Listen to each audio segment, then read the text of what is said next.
आप सभी को जय मसीह मसीह नेटवर्क चैनल में आप सभी को स्वागत है।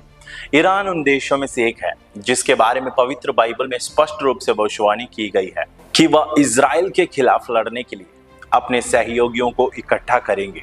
वास्तव में न केवल बाइबल में ईरान को पहले फारस कहा जाता था। ईरान नाम आधिकारिक रूप से 1935 में घोषित किया गया था। बाइबल के अनुसार ईरान पहले इतिहास से गायब और 600 ईसा पूर्व में ऐतिहासिक मानचित्र पर दिखाई दिया।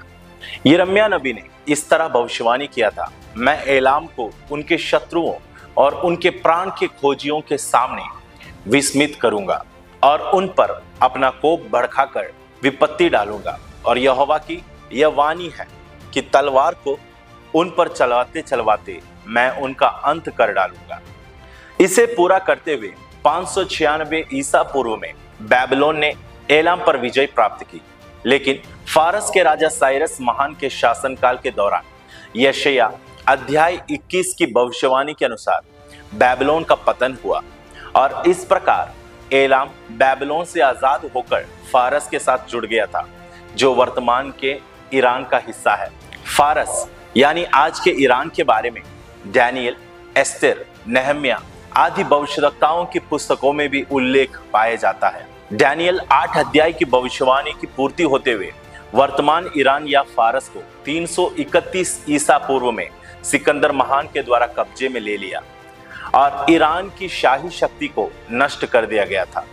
फारस को सेल्यूसिड, रोमन, बैजेंटाइन और ओटोमन जैसे साम्राज्यों का अत्याचार का सामना करना पड़ा, लेकिन कई आक्रमणों के तहत बाइबल के भविष्यवाणी के अनुसार, परंतु यहोवा की यह भी वाणी है कि अंत के दिनों में मैं एलाम को बंधुआई से लौटा ले आऊंगा।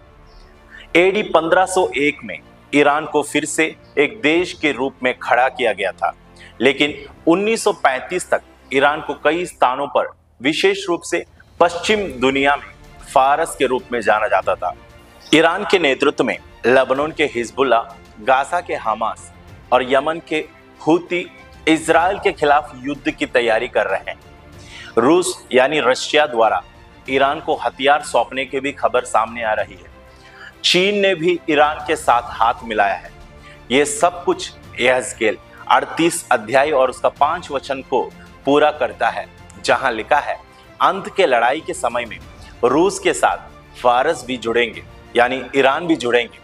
यहेजकेल 29 अध्याय में इस भयानक युद्ध में इसराइल के खिलाफ लड़ने वाले सभी लोगों का बुरा अंजाम का वर्णन करता है। इसमें कोई आश्चर्य नहीं है कि आज की युद्ध की स्थितियों ने बाइबल की भविष्यवाणियों का अध्ययन करने वाले कई लोगों में अंत के दस्तकों के याद जगा दिया है। आओ हम इस पूरे राष्ट्र को मिटा दें, जैसे कि भजन संहिता 83 का 4 में कहा गया है।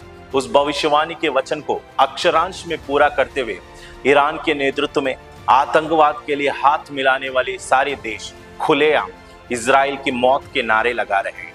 युद्ध का तुरही ही तो फूंक चुका है और अब यहेजकेल की भविष्यवाणी के अनुसार महान युद्ध के लिए मंच भी तैयार किया जा रहा है। इस वक्त में सबसे महत्वपूर्ण बात यह है कि जब यह सभी भविष्यवाणियों को पूरा होते हुए देखोगे तो प्रभु के दूसरा आगमन के समय और नजदीक होने के संकेत हमें मिलती है। जो लोग यह देखकर भी अनदेखा करते हैं, सुनकर भी अनसुनी करते हैं, उनका हाल न्याय के दिन भयानक होगा।